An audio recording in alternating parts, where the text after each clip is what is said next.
السلام عليكم ورحمة الله وبركاته. وعليكم السلام ورحمة الله وبركاته. كيف حالك يا أخي؟ بخير والحمد لله، وكيف حالك أنت؟ أنا بخير والحمد لله.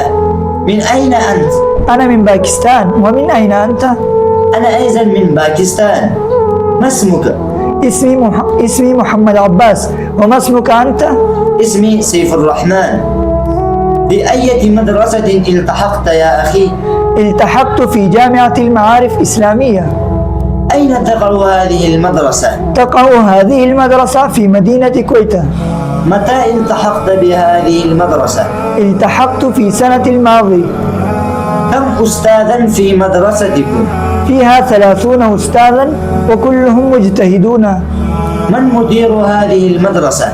مديرها فضيلة الشيخ عبد الرشيد صاحب، حفظه الله ورعاه.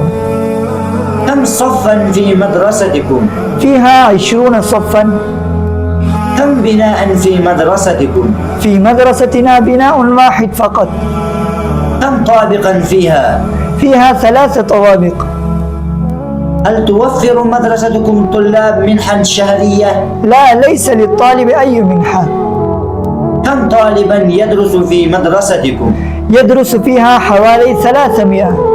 ما شاء الله، مدرسة فخمة. هل توفر مدرستكم الطلاب منحا شهرية؟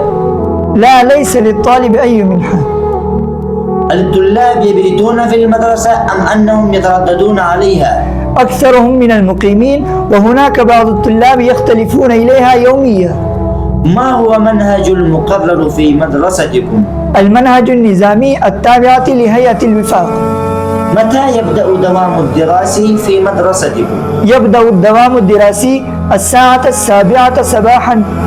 هل استوعبت مدرستكم جميع مراحل الدراسية؟ نعم، وصلت المراحل الدراسية في دور الحديث.